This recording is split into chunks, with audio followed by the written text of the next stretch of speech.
Hello friends, today I will discuss about digestive system of human being. Human का digestive system के बारे में आज हम लोग डिस्कस करेंगे। मनुष्य का पाचन तंत्र। तो चलिए स्टार्ट करते हैं।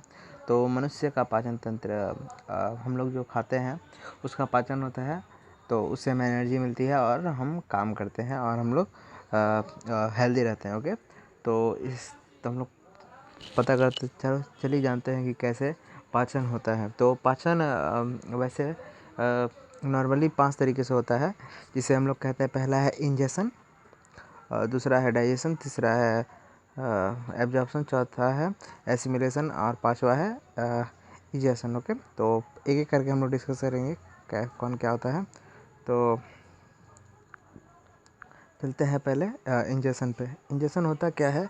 जब हम लोग खाने को मुंह में रखते हैं उसे कहा जाता है इंजेशन। ओके, तो इंजेशन उसे ही कहते हैं जब हम लोग खाने को मुंह में रखते हैं, वो इंजेशन कहलाता है। ठीक है, तो और डाइजेशन, इंजेशन को कहा जाता है हिंदी में अंत ग्रहण। ओके, अंत ग्रहण, अंत ग्रहण, ग्रहण, हाँ। ओके, लिख लीजिएगा आप लोग। अंत ग्रहण, अंत ग्रहण। और दूसरा आता है डाइजेशन। ओके, तो डाइजेशन के बारे में जानते हैं। तो डाइजेशन किसे कहते हैं? डाइजेशन होता है जब हम लोग उसे मुंह से काटते हैं, उसे कहा जाता है डाइजेशन। ओके, जब हम भोजन को मुंह से काटते हैं वो कहलाता है डाइजेशन। डाइजेशन को हिंदी में कहा जाता है पाचन। ओके, पाचन। इसके बाद पढ़ते हैं एब्जॉर्प्शन। एब्जॉर्प्शन होता क्या है? जब भोजन होते हैं उसमें बहुत सारे मिनरल्स, प्रोटीन, विटामिन्स, वसा, कार्बोहाइड्रेट, बहुत सारे टाइप के प्रोटीन होते हैं। उस प्रोटीन से हमें ऊर्जा मिलती है। ओके, तो वो प्रोटीन को ऊर्जा को उस प्रोटीन को अवशोषित कर लेता है। छोटी आंत हम लोग का होता है, स्मॉल इंटेस्टाइन बोला है यहाँ पर। तो ये छोटी आंत होती है, वो अवशोषित कर लेती है। सबसे ज़्यादा अवशोषण वही करती है विटामिन्स का। तो अवशोषित करती है, इसी कहा जाता है एब्जॉर्प्शन। ओके, तो एब्जॉर्प्शन हो गया। इसके बाद पढ़ते हैं हम लोग एसिमिलेशन। एसिमिलेशन मतलब होता है स्वांगीकरण। ओके, तो स्वांगीकरण कहते हैं इसे, स्वांगीकरण, ओके, स्वांगीकरण कहते हैं एसिमिलेशन। इसमें होता क्या है और नॉर्मली कि जब हम लोग भोजन खाते हैं, अवशोषित हो जाने के बाद खाना पच जाने के बाद खाना, विटामिन हो जाने के बाद हमें ऊर्जा मिलती है। हमारे प्रत्येक सेल को ऊर्जा मिलती है, तो वो सेल उस जो ऊर्जा को यूज़ करता है किसी दूसरे वर्क को करने में। जैसे दौड़ना हुआ, किसी भी तरह का मूवमेंट हम करते हैं तो उसमें एनर्जी हमारी लॉस होती है। ठीक है, तो उसी में ये सहायता करता है। उसके बाद आता है इजेशन। इजेशन होता क्या है? जब हम लोग मल परित्याग करते हैं उत्सर्जी पदार्थ को। ओके, बेकार पदार्थ होते हैं वो शरीर से बाहर निकालना कहलाता है मल परित्याग या इजेशन। इजेशन को इजेशन को आप लोग हिंदी में कहा जाता है मल परित्याग। ओके, नेक्स्ट उसके बाद पढ़ते हैं हम लोग, ये पढ़ लिए। इसके बाद देखिए डाइजेशन के बारे में हम लोग पढ़ रहे थे। तो अब चलिए पढ़ते हैं हम लोग डाइजेशन। डाइजेशन शुरू होता है मुंह से। ठीक है, तो सवाल आता है एग्ज़ाम में कि हमारा पाचन कहाँ से शुरू होता है? तो वो मुंह से हमारा पाचन शुरू होता है। ओके, तो हम लोग पढ़ते हैं पाचन कैसे शुरू होता है, मुंह से होता है। तो उसके बाद हम लोग इसको डिस्कस करें। चलिए, मुंह से पाचन शुरू होता है। देखिए यह मुंह है, तो मुंह में पाचन 2 तरीके से होता है, केमिकल और मैकेनिकल। केमिकल, केमिकल और मैकेनिकल, मैकेनिकल, निकल। ओके, तो केमिकल किसे? तो मैं केमिकल होता है केमिकल, केमिकल मतलब होता है रासायनिक, रासायनिक। ओके, और इसे कहते हैं यांत्रिक। मैकेनिकल को यांत्रिक कहा जाता है हिंदी में। ठीक है, तो इसके बाद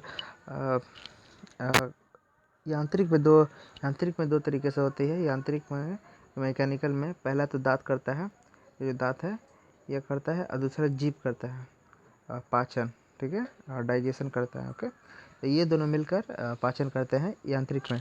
ओके, इसके बाद हम लोग क्या मैकेनिकल डिस्कस करेंगे। तो पहले पढ़ते हैं दांतों के बारे में, उसके बाद पढ़ेंगे जीभ के बारे में। ठीक है, तो दांत क्या होता है? दांत सिंपली 4 प्रकार के होते हैं।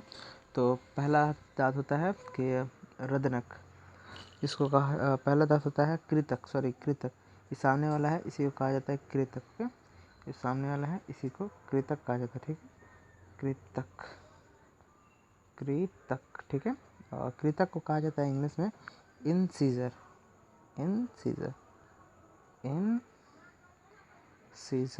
ओके, इंसीजर होता है, इंसीजर को ही कृतक कहा जाता है। ओके, तो ये इसके बगल में है, उसे कहा जाता है कैनिन।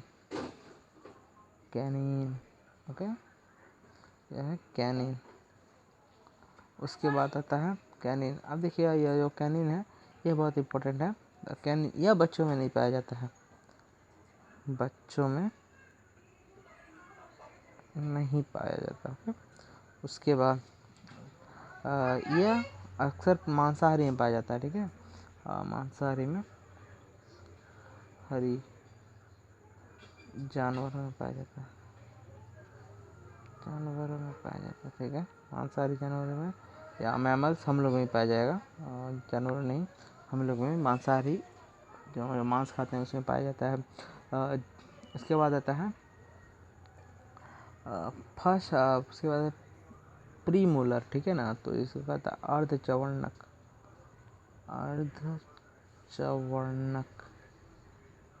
ओके, तो अर्धचवर्णक, तो इसको कहा जाता है प्रीमोलर। ठीक है, यहाँ लिखा हुआ है प्रीमोलर। उसके बाद आता है अर्धचवर्णक, जो भोजन होता है उसको काट कर हम लोग चबाते हैं, उसे कहा जाता है अर्धचवर्णक। उसके बाद जो बड़ा होता है उसे थोड़ा छोटा एक दांत होता है इस तरफ, ये वाला, ये कुछ ऐसे ऊपर भी ऐसे होता है, इसे कहा जाता है अर्धचवर्णक। ठीक है, इसी को कहा जाता है अर्धचवर्णक। ठीक है, ये वाला जाता है, ये अर्धचवर्णक है। ठीक है, अर्धचवर्णक, इसे प्रीमोलर कहा जाता है, ये वाला प्रीमोलर। ठीक है, प्रीमोलर। इसके बाद आता है मोलर। ठीक है, तो ये मोलर किसे कहते थे कि वो जो साइड में है उसे मोलर कहा जाता है। ओके, साइड में, this is called molar. Okay, इसके बाद नाउ